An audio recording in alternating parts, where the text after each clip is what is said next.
And I remember Jerry, I was going for interviews on Zoom just like this, and I was bombing. She goes, Khurram, I don't have much expectation from you anymore because doctors told me your brain may not function 100%. Just go out there and just do something. Don't worry about it. Just do something. And I went for real estate and it just took off. Hi, Khurram. Hi, Thank you so much Jawaria. for your time. Thank you, Jerry, for having me. Thank you so much. It's my honor. Yeah. So tell me about a little bit about yourself and what brought you here. Sure. So, Jerry, I'm born and raised in Brooklyn, New York, a New York baby, as they say. My mom and dad are from Lahore. My mom and dad got married in the 80s in Lahore. They came to Brooklyn and they had me. Um, you know, both my parents come from middle class, lower middle class sectors of Pakistan. Dad came to America, was driving a limousine. Mom was a stay-at-home wife. Didn't work out. Dad walked out on us at age 5. My grandmother moved in. My mom's mom moved in, and she raised me. One bedroom apartment in Brooklyn, New York, really tight. Money was not easy. Things were tight, but my mother did a great job raising me like a prince. She spoiled me. Whatever she had, she gave to me a lot of love. My grandmother, the same way. My mother's brothers, as we call them, mamus in Urdu, were just amazing and part of my life forever. So I was spoiled. I was spoiled, a spoiled poor kid. Interesting. Life had its journeys. I turned 17 and I was, going through a transition in high school. And one horrible day, my mom comes home with my grandfather and crying, and she goes, I got cancer. And I remember that morning, still right now, vividly, that she sits down across my grandmother face to face, and she goes to my grandmother like, I got cancer in the breast. And the interesting thing is, Javier, to share this, and you're a physician, she felt it in her breast for a year. But the taboo and this whole mindset, a lot of our Pakistani females and males both carry like, oh, if we don't talk about it, we don't go to see it, then maybe it'll go away. And I wish if she would have done that, if she had gotten her test done a year ago, she would have been here right now. But anyway, she got her breast removed. She got chemo, radiation, all that bad stuff. We lost her hair. At that time, my uncle said, "You know what? You guys are in Brooklyn. Khurram is not doing as well in school. Why don't you guys come live with me?" And we would live with him. We came to Florida, South Florida, exact. And she did okay. She was fine. Her hair started to come out, everything going normal, good, living a good life. And then another bad day, she calls me at work. She goes, "Hey, it's back. Cancer is back." And I remember the doctor told me, her oncologist told me, "Hey, Khurram, if it comes back in 5 years, buddy, it's not looking good." And it came back in about 4 years, 3, 4 years. And soon after that, she passed away. And for me, it was hard. I was the only son, only child, divorced family. I was very close to my mother, and life took its course. So that was one of the few challenges I had faced at that time, setbacks. I got very lucky. Right after that, my mom died. I ran into a friend who is now my wife, but back then we just met at a fundraiser party, and so my wife, who played a big role in my life to get me back on track and getting me out of depression. Now is my wife of 13 years, but if it wasn't for her, I don't know where I would have been. But I was really hurt. My world was shook, horrible. It was like the worst thing ever. Um, Fast forward, we got married. I went for my MBA. She went for medical school, residency. Things are good. We have first daughter born. And then, one another amazing morning comes up, amazing day comes up is Christmas of 2017. This day I can never forget. The night before, it was my friend's walima, wedding party, as we say in Urdu in Pakistan, Mhm. and my cousin's wedding. And I see all the family taking pictures and everything, dancing. The next day, my wife had to go to work. She was 9 months pregnant with my second daughter. My first daughter is running around the house, a year old. And I had a headache. I had a headache that weekend, but I'm like, I'm ignoring it, right? No big deal. Um, my wife called in a babysitter that morning, a nanny. Thank God she did that. If she didn't do that, I probably would not be here right now. And the nanny was there watching my daughter. I was relaxing, taking a little nap. And Jawaria, it's an interesting story. I walked my wife to the car, said goodbye, have a good day at work. We have plans later on in the evening, so come back home on time. And I go upstairs and I fell down. Boom. Wow. And my right side just got numb. And I couldn't pick up my hand. And I pick up my phone to call her. I'm texting her with one hand. It's gibberish coming out. I'm talking to her, and she's at work. She's in internal medicine, as you know. It's she's seeing patients all day, and she's like, he goes, I'm at work, babe. Like, it was, and like, and she's like, oh, okay, what's this? Not normal. She called my babysitter, Isa. Isa said, yes, Senora, uh, Senor KB's not acting well, and he had the droop. And she's like, okay, so let me call 911. So she called 911. EMT came right away. Ambulance came right away. And they called her from right there. They said, Dr. Rafiq, your husband is having a stroke. So she got in the car, ran from one hospital to another hospital. Thank God the same hospital, same system. So she was in the system. So she called my best friend to say, hey, I need you to help me. He's in the hospital. So he came from straight from work. Um, and I remember I saw her. I pull up to the hospital. She's right there. And my best friend's right there. And I couldn't recognize him. And I remember the code was being announced on the announcement, code, whatever, strokes alert. And doctors are rushing in. There's like a movie scene, right? And I remember that was it. And after that, I'm knocked out.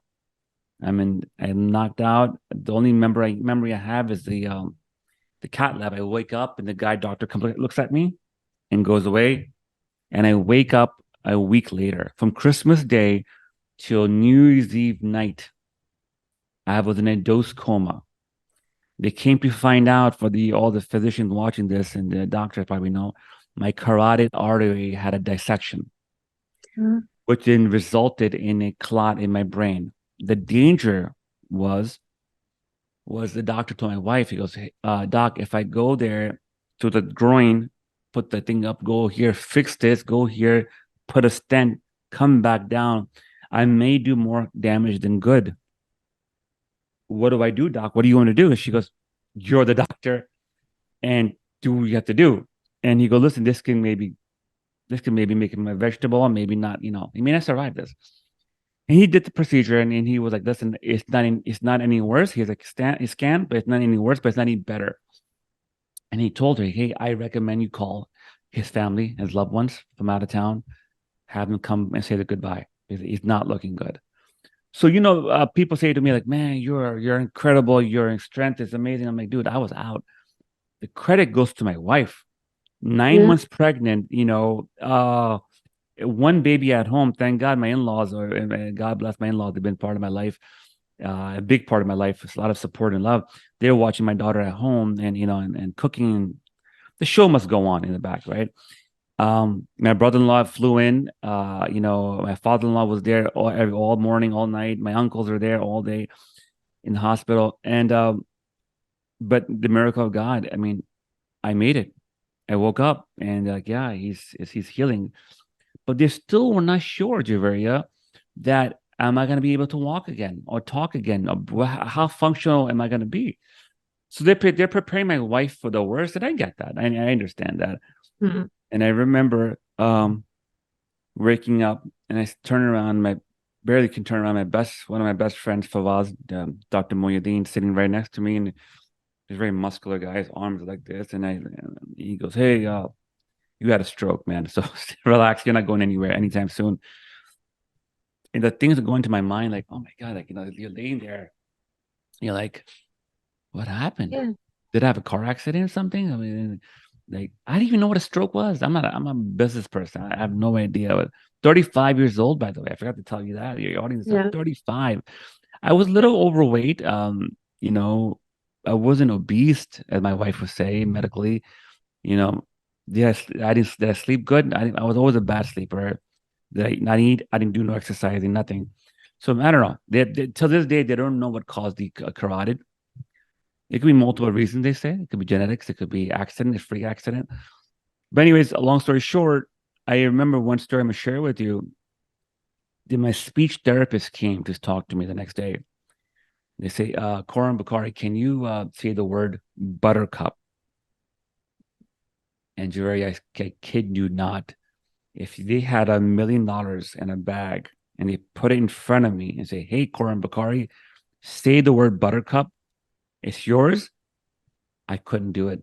And it was, and I'm like, oh my God. In my mind, I can say it out of my mouth, it's not coming out. Okay, that's okay. Say the word the sky is blue. Say this phrase, sky is blue. Nothing. It was gibberish. Okay, relax, sit back. Can you move your hand? No. Can you move your right foot? Nothing. And I saw the look on their face like, oh shoot, this is gonna be a long one. And then they went to my wife in the corner and they're like, yeah, I can hear them. They're like, yeah, Dr. Rafiq, I don't think your husband is gonna be I don't know. This looks like a long process. And I could see the look on her face. It was like, the most vulnerable situation I'm gonna share. And my friends are always like they can't understand how I share this, but I want to be full transparent with the audience. Like to have a grown ass man sit in the bed, lay in the bed, and have another grown individual man come and change the diaper. I mean, there were tears coming down my eyes. Like, what is happening to me? Like, why? And I had a catheter on. It was not pretty. The one thing that I knew that woke up in me was my will. I think my whole life, my dad leaving me, the tough time my mom saw raising me in Brooklyn, New York in the 80s, then her cancer. I was right next to her, and her chemo, her radiation. I mean, I was very close to my mom. All these things were preparing me.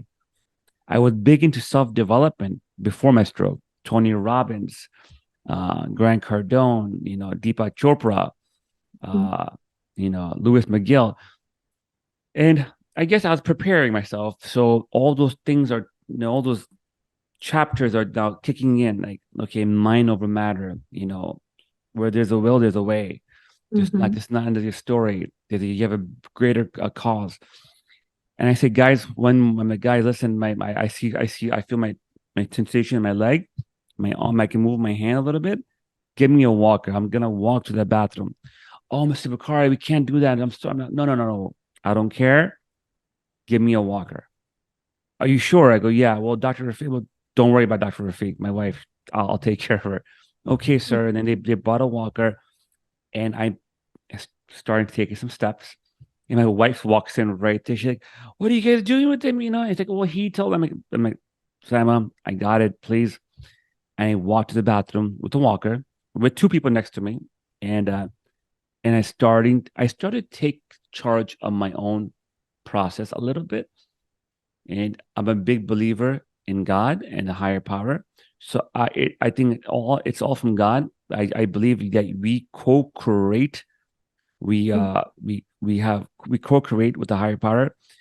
Um, my will kicked in, but of course the higher power is in charge of everything. And I walked to the bathroom, and then I got transferred to rehab after that. And rehab, I was supposed to be there for like 2 months. And Jawaria, I kid you not, in 2 weeks I was walking and full movement in my hands and full recovery, except for my speech. My speech was about a 70%. I had to go to speech therapy for 2 3 months. But I'm working. I'm like walking. I'm talking. I am going to the bathroom. I can take a shower by myself. I can pick up my daughter. I can help my wife in the kitchen a little bit. Um, we moved in with my in-laws. My in-laws are like, yo, like you guys should not live by yourself. My wife was traumatized with the house we're living in. We put that on rent. We moved with my in-laws. My in-laws gave me their master bedroom, set everything up for us. And I remember the conversation they had with me. Like they gave me a big hug. I said, you know what, son, this is your time to heal. Take your time. We're here for you. And that was a big relief, right? Someone just saying, hey, don't worry about a single thing.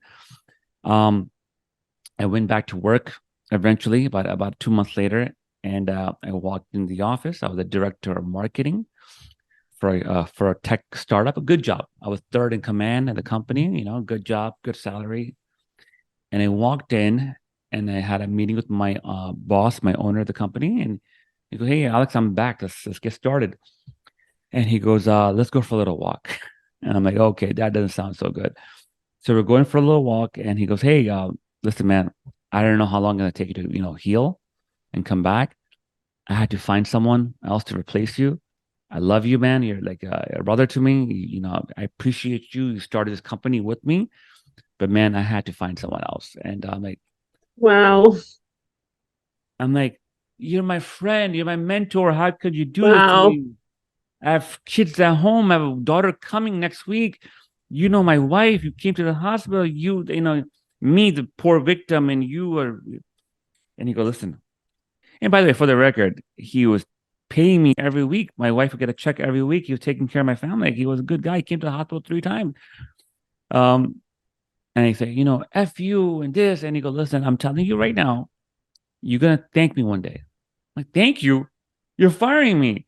"No, yeah, you're gonna thank me one day because you are built for greatness." And he goes, "I'm telling you, I think you're hitting a plateau with this role of yours. You're more than a director. You're something in my company. My company is a small company. I can't pay you more. I mean, like, you outgrown this role of yours."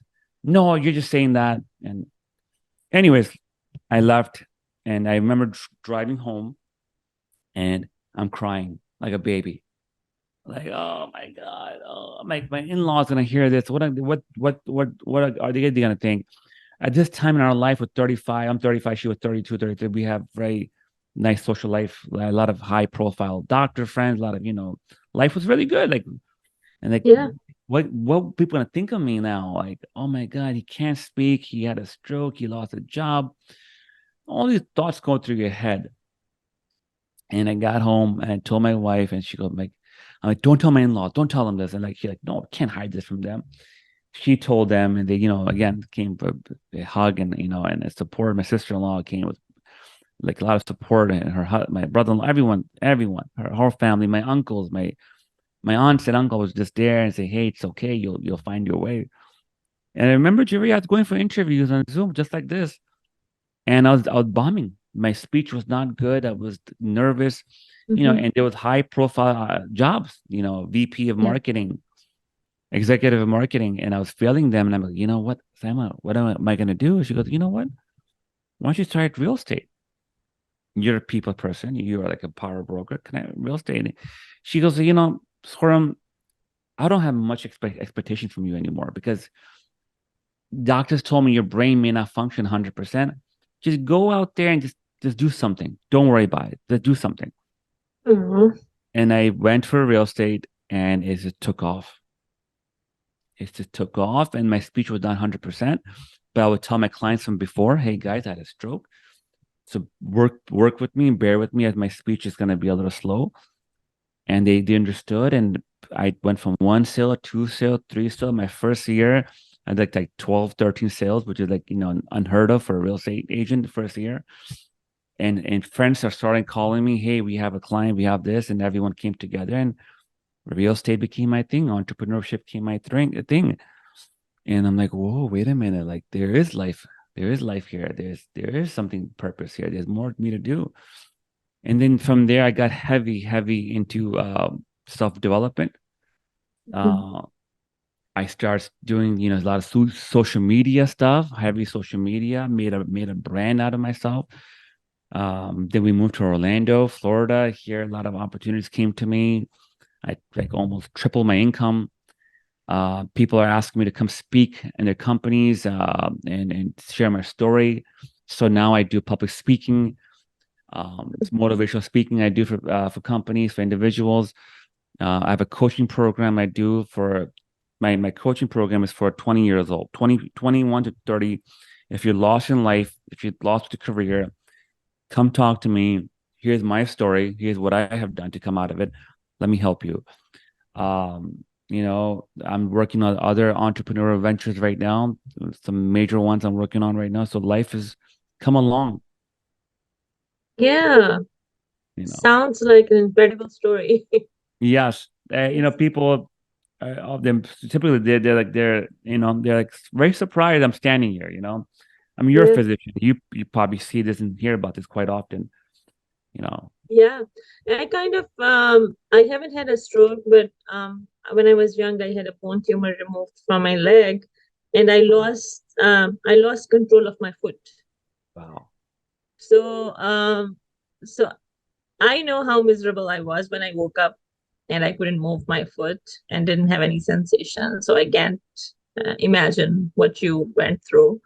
Um, but thankfully, with physical therapy and my mom advocated for me, and everything turned out How, fine. how old were you when this happened? I was 17. Wow. Yeah. That is scary. In Pakistan. Uh, I, as I grew up in Saudi Arabia, so I was in Jeddah, Saudi Arabia. Yada. Wow. How the systems over there, the medical systems are pretty decent over there? Much better than Pakistan. Yeah. Yeah. Yeah. I hear that quite often. Saudi Arabia is pretty far advanced. Mhm. Yeah. Wow. Yeah. So you said you're heavy on personal development. Who are the different coaches that you follow? Who are your coaches? Sure. Good question. So right now, I don't um I don't have a per se a coach. I have mentors. Mhm. So like first and foremost, and my wife will laugh. I'm a huge fanboy, as I say, of Patrick Bet-David. Patrick Bet-David is from Iran. He came to America at a young age, and he's an entrepreneur. He has books. He does stage speaking, public speaking. He has a podcast, and he's just incredible. Big inspiration for me. I met him a few times. I've talked to him a few times. Multi, probably a billionaire now. So Patrick Bet-David, I recommend to your audience and for yourself too. Amazing individual. Number two, I would probably say Sean Whalen. Sean Whalen is an entrepreneur from the Midwest, a very interesting individual. Grant Cardone, another amazing individual who I follow very closely. Tony Robbins, Tony Robbins. as we say the word GOAT, greatest of all time. I was watching the documentary last night again for the 10th time on Netflix. If you guys have Netflix and you want to watch an amazing documentary, watch Tony Robbins documentary. How he was able to come through his challenges, his setbacks, and he changed his life altogether. So a lot of my I'm a career transition coach. A lot of my audience is going through some kind of transition in Yeah, their life. When it comes to transitioning out of clinical medicine, what advice would you give somebody? Like, sure. That's a good question. And look, but for the record, for the audience, I'm not a physician. I'm married to a physician. yeah. That makes me an honorary physician. Probably 8 out of 10 friends of mine, close friends, are all physicians. So you can imagine the conversations, right? But look, I think if you are working for a hospital, internal medicine, or there are many other opportunities out there. You can open an office. You still do medicine, but now you are the captain of your ship, right? You can get into aesthetics. Aesthetics is booming right now, as they say. It just and then the other thing was that the other day I was just thinking, I don't see many physician coaches but there are young medical students that are having trouble, and they probably have maybe a mindset problem, maybe Mhm. or a confidence issue. And imagine there was a program. I don't know, maybe there is one out there. I haven't looked, but I talked to my wife about it. It'd be kind of cool if you did this. Like you go and you know what? Here's my rates. I have a program with you. I go over it. And I can coach you. I can mentor you. I think that'd be something really incredible for physicians to do on the side or transition out of. I had one other one. I'm I agree with that one. I think every medical student, I think every individual deserves a coach. yes, But every medical student should have coaching, mentoring in order to guide them because there is a lot of stuff that is not taught in medical school and yeah, residency that we learn through lived experience. I agree. Another thing I would recommend is for doctors Mhm. to learn entrepreneurship or business management. I find most doctors that I've friendship with and a communication with, they are good at one thing, and that's medicine, because medicine requires a lot, right? I mean, you know this Yeah. more than I do. But then they lack in other things. They lack in communication. They lack in financial management. They lack in, like, how to grow your money. I think some type of program, educational program, something that someone can come up with, that would be great for, say, hey, I'll give you an example. I know some doctors that come out of residency, they have, like, $300,000 in loans, but they go get themselves a Ferrari. Mm-hmm. Like, I A get it, man. $1 million house. Yeah, I get it. Look, I get it. You came out of medical school, you busted your butt, you dedicated your life, you sacrificed so much. But, like, to get to really to own a Ferrari, you should have a half a million in the bank already. You have no debt before you get a Ferrari. So I think money management will be a huge program for doctors. I think they'll buy into that. Money management, I 100% agree with you. Especially, I can speak myself. I'm an immigrant, so I'm like the first generation who's making a six-figure salary, and Hmm. I don't know anything about money management. Yes. And I am sure there is so many others like myself. Yeah. So yeah, that's a challenge as well. So I agree with the communication skills being important. When I did my NLP certifications and studied communication deeply, how to establish rapport and how to communicate, how to use hypnotic language, all of that good stuff. I was amazed at how much I didn't know, even though I was a physician. Yeah. Yes. I mean, I think, like, during my stroke situation, a lot of doctors came up to me, and the last stuff they're saying was like, "Dude, why would you say that to me like that?" You know what I mean? And I get it. Look, physicians they come with raw information, and they have to deliver it, right? I understand that. Mhm.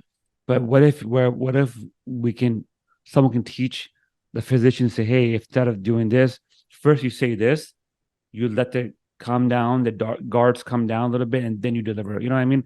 There's ways to do it, and NLP is amazing. Yeah. I interviewed, I forgot her name, Moyuddin. She's in Lahore, Karachi, and she teaches an NLP, and I'll introduce you to her. She is amazing. And we had this conversation, and she said the same thing she said, like, NLP helps everyone and anyone, lawyers, doctors, accountants, anyone. Mhm. Yeah. Yeah, there is many techniques in NLP that can be used on for your own personal development, and you can also use them with your patients, um, your audience, your clients as well. Um, I think this was a really good opportunity to learn more about your journey. I appreciate your time. In Thank the you. end, do you have any advice on any topic that I forgot to ask? No, I mean, look, the one thing I always say, and I like to share, wherever you are in your life, and you're facing setbacks, adversity, challenges. It could be bankruptcy. It could be drug addiction. If not you, it could be your spouse have a drug addiction. I'll give you an example.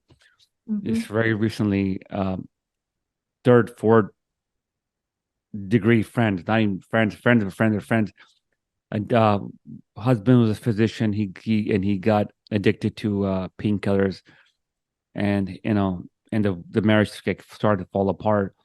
People like that, if your spouse is cheating on you, or has a gambling issue, or someone you haven't gotten to a bad accident in your life to change.